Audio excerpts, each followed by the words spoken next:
Lehetséges, hogy létezik egy ősi rejtély, amely a modernkori eseményeket irányítja, amely befolyásolja a tőzsde és a gazdaság állapotát, a nemzetek felemelkedését és bukását, birodalmak és nagyhatalmak pusztulását. A titok, amely több mint 3000 éves, mégis előre meghatározta a globális kataklizmák, világháborúk, atomkorszakok, hidegháborúk idejét és a szeptember 11-i merényletet is. Elképzelhető, hogy a közel-keleti hegyekben kijelentett igazság tartalmazza a jövőt. Lehetséges, hogy egy pásztorokból álló nemzetnek adott ősi kinyilatkoztatás annyira pontos, hogy meghatározza a Wall Street történéseit évre, hónapra és napra pontosan. Mi lenne, ha előre tudnánk a jövőt? Létezhet egy olyan titok, amely ősi időkre visszamenően befolyásolja, formálja az életünket, a születésünktől fogva a bankszámlánkig, a múltunktól a jelenünkön át a jövőnkig. És vajon mit mond az elkövetkezendő dolgokról? Mi ez a titok? Ez a Smita rejtélye. It's called The Mystery of the Shemitah.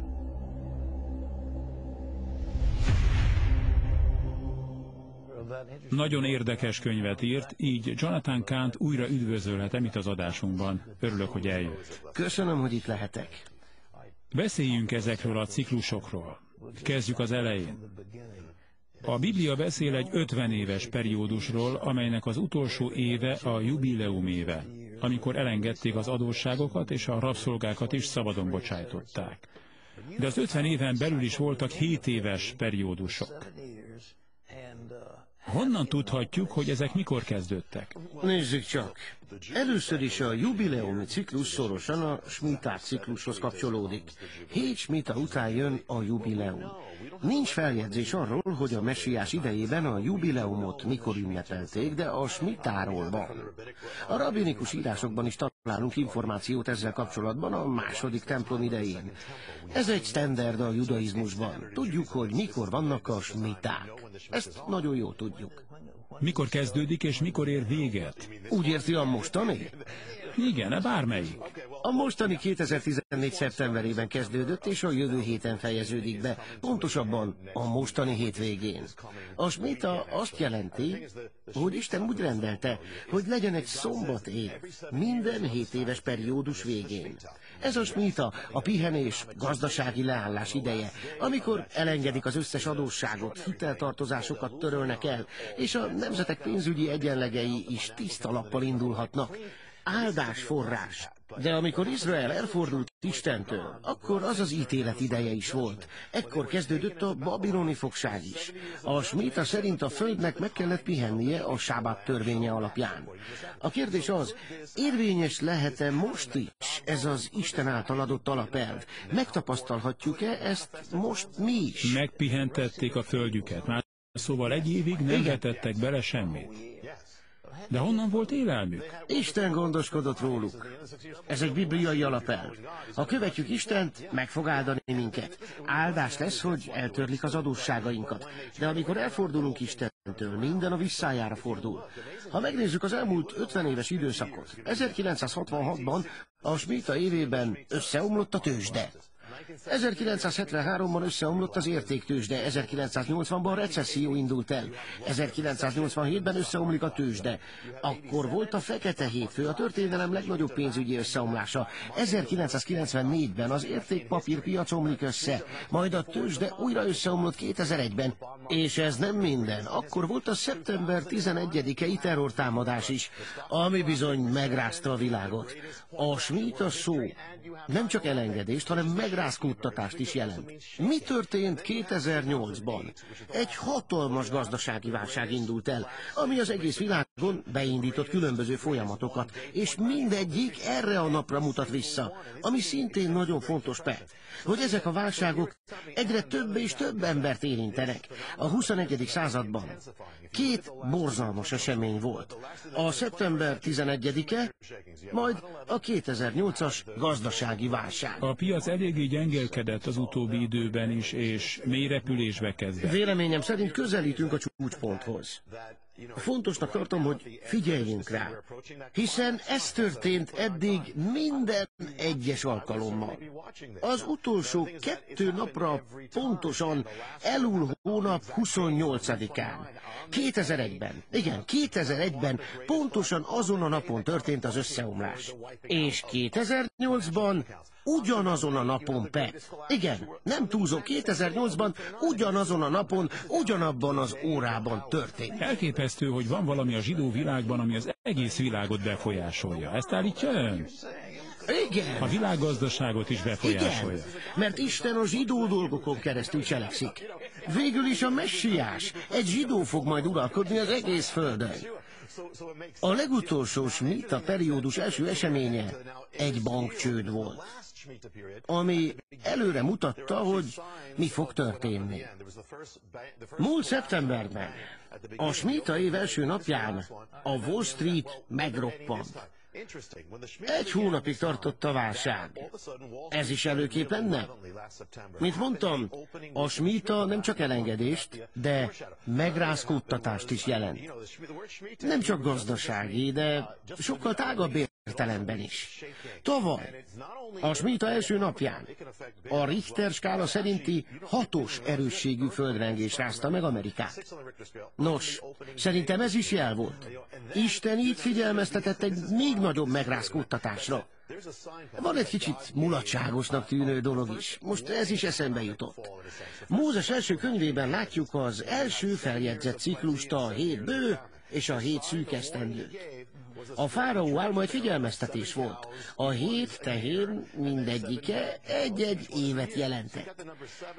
Tényleg nem akarom túl misztifikálni, de figyelemre méltó, hogy múlt szeptember 25-én született egy tehén, és a hírt az AP hírügynökség egész Amerikában közölte. Bizony, egész Amerikában. Tudunk egy képet is mutatni. Aznap egy olyan tehén született, aminek a fején a 7 év jele látható.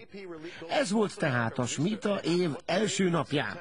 Sőt, ugyanezen a napon Texasban egy keresztény ember farmján is született egy igencsak furcsa tehén. Egy vörös üsző, aminek szintén egy 7-es szám volt a fején. Ahogy az, mindjárt a képen is látható. Szerintem ez is lehet egy bibliai jel. 1973-ban a smita egy másfajta hanyatlást hozott. Nem a gazdaságot érintette, hanem a szellemi életet. Amerika legalizálta az abortuszt. Igen, az abortuszt, az ártatlan gyermekek meggyilkolását. 2015 eseményei hasonlóak, és ugyanolyan jelentősek. A Bibliában sokszor szentségtörés vezetett ítélethez. Ezékiel Isten templomában bálványokat talált, és jött az ítélet. Dániel könyvében a babiloni király a Jeruzsálemből származó szent edényekből ivott a bálványai tiszteletére. Abban a percben egy kézírás jelent meg a falon.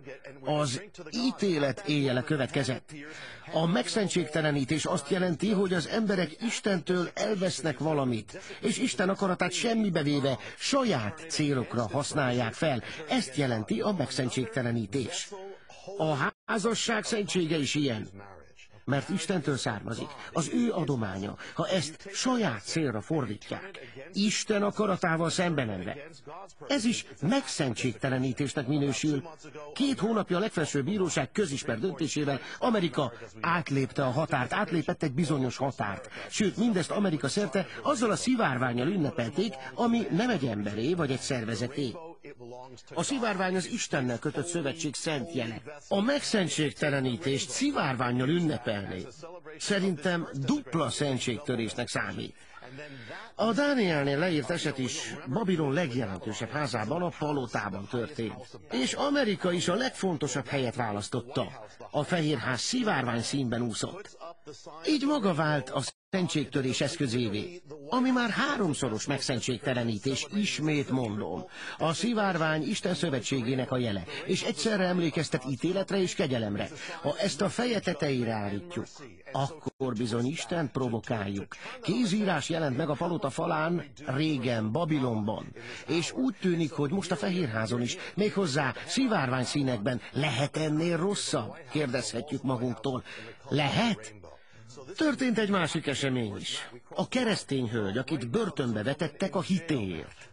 A Bibliában ítélet előtt sokszor a proféták börtönbe kerültek.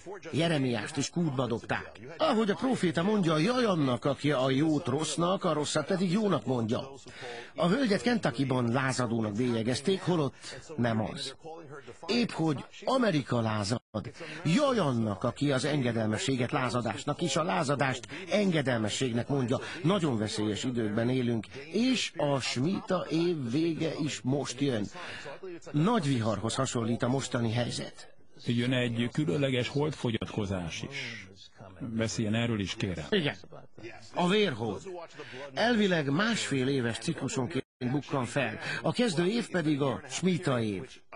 Most viszont egy tetrádról van szó. 4 vérhold követi egymást ebben az időszakban. Ilyen volt 1948-50 körül, Izrael újjászületése idején, 1492-94 idején, amikor nagy dolgok történtek Amerika, a zsidók és Spanyolország történelmében. A mostani is valami nagyon fontosat jelez, legalábbis szerintem. Nem akarok dátumokkal dobálózni, de nagyon úgy tűnik, hogy minden egy hatalmas vihar közelettére mutat. Első, hogy Amerika hitehagyásban van. Második, hogy 57 millió gyereket áldoztunk fel, amiért Izraelre is jött az ítélet. 57 millió? Izrael népére súlyos ítélet jött az Ószövetségben néhány gyermek feláldozásáért. Nálunk sok millió emberéletről van szó. És most az is kiderült, hogy kereskedünk velük, amit Izrael népe sosem tett. 3. Ami egykor óriási áldás volt. Az Izrael és Amerika közötti szövetség történelmi mélypontra került. A 4. az előjelek, amelyek megjelentek a nemzetünkben szeptember 11-e kapcsán, amikről az előző könyvemben írtam. Ezek nem szűntek meg, hanem egyre intenzívebbé váltak. Szerintem ez az 5. jel. A 6. hogy megtörtént a megszentségtelenítés, amiről beszéltünk.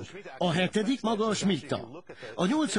ami mutatja, hogy egy ország kiesett Isten akaratából, az a hatalmas adósság. Most egy adósságkártyaváron ülünk. A 9. a torony megépítése, ami szerintem az ellenszegülés jele. Újjáépítettük, magasabb, mint régen volt. Most fejeződött be, pont amikor Amerikában tombol az apostázia, és tetőzik az adósság. A 10. az Iránnal kötött szövetség, amit Izraelre kényszerítünk.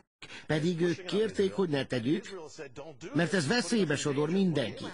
Az Ábrahámmal kötött szövetség szerint minden, amit Izraellel teszünk, az visszajut ránk. Mi lesz, ha a kormány veszélybe sodorja Izraelt? Obama elnök szerint csak átértékeljük a kapcsolatunkat. Mi lesz, ha Isten is átértékeli a kapcsolatát Amerikával? Ráadásul a smita év végéhez közeledünk. Tényleg nem akarok dogmatikus lenni, de láthatjuk, hogy a legsúlyosabb jelenség, hogy a nemzet, amelyet figyelmeztettek az előjelek, nem fordul meg, tovább halad az ítélet felé. Ezért véleményem szerint egy nagy megrázkódtatás jön Amerikára és a világra. A pénzügyi, a gazdasági szektorban, de akár ennél is nagyobb hatású lehet ez a bizonyos megrázkódtatás, amiről beszélek. A smita szó, ne feledjük, az összeomlást is jelenti. Amerika történelmét leírhatjuk ezzel. Bukások és felemelkedések sora az egész. De ez nem csak a gazdaságra igaz. Megrázkódtatás jöhet emberek által. Ilyen például igen, a terrorizmus. Vagy lehet természetes. Mint egy földrengés. Az is egy hatalmas megrázkódtatás. Ami az időzítést illeti, a következőt tudom mondani. Istennek nem kell tennie semmit, ő akkor is úr. Lehet, hogy a konkrét évforduló napja eseménytelen lesz. De figyeljünk arra, hogy 2 fontos időpont jön. Az első a szeptember 11-e, 14. évfordulója, most pénteken. Aztán Elul 29, ami idén szeptember 13-ára esik. A 2 utolsó alkalommal nagy dolgok voltak. Vasárnap ugyan nem tőzsdei nap. Lehet, hogy nem történik semmi, de történhet más területen is megrázkódtatás. Nem is kell pont aznap megtörténnie. Van a bűnbánat 10 napja. Ezek azok a napok, amit a Biblia a megtérés idejének mond. Ezzel a fogalommal a 700-as klub nézői már megismerkedtek. Én is így ismertem meg Jézust. Igen, a 700-as klubot nézve. Ez a kürtzengés ünnepével kezdődik. Amikor a nap lemegy, Elul 29-én, az elengedés napján megfújják a harsonákat. Héberül ez az ünnep Jom Hadin, az ítélet napja, amely mindig is összefüggött az ítélettel. Aztán jön a Jom Kippur, szeptember 23-a. Izrael helyreállítása ilyen profétikus jubileumkor történt, a smita évet követően. 7 smítával később történt Jeruzsálem helyreállítása. 2015. szeptemberében kezdődik a jubileumi ciklus, ami bizony mindig háborút jelentett Izrael számára, de mindig óriási történelmi helyreállítással végződött. Mindig Jom Kippurkor kezdődik, idén szeptember 23-án, és most 2016. szeptemberéig tart majd a jubileum éve. Isten szuverén úr, de ezek bizony veszélyes idők. Készen kell állnunk, ugyanis bármi megtörténhet. Vagyis azt akarom ezzel mondani, hogy legyünk éberek, Pat. Emlékszik arra a szörnyű csapásra, ami Indonéziában történt? Az áradásra? Igen, a cunami. Az nem vasárnap volt? Legalábbis itt-ott hétfő volt, de ön szerint valami ilyesmi történhet most is? Földrengés esetleg? Én csak annyit mondhatok, hogy mindenre fel kell készülni. A smita rázkódást, megrázkódtatást is jelent. Ez bármely területen megtörténhet. Mondhatják erre, hogy megijesztem az embereket, hogy ijesztgetem őket. De nem kell félni. Kérdezik tőlem, hogy hová meneküljenek, hol lesznek biztonságban. A legbiztonságosabb hely Isten akaratában van. Akárhol legyenek, kerüljenek Isten akaratába. Azok, akik már az Úrban vannak. Most van itt az ideje, hogy rendezzék vele a dolgaikat. Akármilyen bűn van az életünkben, azt most kell helyrehozni. Ha valaki néz minket, és még nem újjászületett, annak üzenem. A biztonság szó Jesua, Jesua pedig Jézus, a kőszikla, rajta kívül nincs biztonság. Ezek az események egyre inkább fokozódnak. Mit gondol? Ez a vasárnap lehet a tetőpont, a mindent eldöntő pillanat? Lehetséges. Elképzelhető, hogy már ezen a hétvégén beüt egy krach. De lehet, hogy csak elindul valami. Viszont mikor nálunk még vasárnap van, más helyeken már hétfő. Igen, Ausztráliában és más helyeken a tőzsdék vasárnap éjjel nyitnak. Amikor nálunk délután 5 óra van, ott már a piacok bőven nyitva lesznek. Akkor jön el a tetőpont, amikor a nap lemegy. Régen akkor fújták meg a trombitát. Akkor szólalt meg a harsona. Mi van akkor, ha a japán, az ausztrál vagy a kínai tőzsdén lesz egy nagy zuhanás? Nagy átfedések vannak a tőzsdék között. A könyvemben leírtam néhány lehetséges dátumot. És ha ezek közül nem is jön be mindegyik, abban biztos vagyok, hogy ez a nemzet az ítélet felé halad. Ez nem is kétséges. Lehet, hogy a megrázkódtatás nem következik be pont vasárnap, de valamikor a közeljövőben meg fog történni. Ez az adósság egészen elképesztő. Említett 18 billió dollárnyi azonnal esedékes adósságot. De ezen kívül van még 100 billió fel nem tűnt. Az ige azt mondja, ha követsz engem, te adsz kölcsön más népeknek. Te pedig nem veszel kölcsönt. Egykoron Amerika volt a világ legnagyobb hitelezője. Mégpedig akkor, amikor Amerika belépett az első világháborúba, szintén a smita évében. Láthatjuk, miután beléptünk a háborúba, Amerika a világ legerősebb nemzetévé vált. Ám ahogy kulturálisan eltávolodtunk Istentől, hirtelen felcserélődtek a szerepek, és a világ legnagyobb hitelfelvevőjévé váltunk. Miután megírtam a könyvet, feltűnt, hogy van 2 időszak, amikor a smita tetőpontja különösen erős. Az 1930-as években és a 70-es évektől egészen napjainkig. A 2 időszak azért fontos, mert ezekhez köthető Amerika adósság felhalmozása. A 30-as években a gazdasági válság során nőtt meg az adósság, míg ma szintén folyamatosan emelkedik és emelkedik. Szerintem ezért is készen kell állnunk. Hát bárcsak lenne még 5 óránk, de sajnos ez egy televíziós műsor, mi pedig kifogytunk az időből. A könyv címe a Smita rejtélye, angol nyelven már kapható. Izgalmas könyv és egyben ijesztő is. Tudom, mind Isten kezébe vagyunk, és ő irányít mindent, de épp itt az ideje, hogy ráébredjen, ha eddig még nem békült meg Istennel, akkor itt az idő, hogy ezt megtegye. Ne akarjon ilyen nehéz időkben élni, ha az életét még nem adta át Istennek. Jonathan, Isten áldja meg, barátom. Köszönöm. Bárcsak több időnk lett volna. John,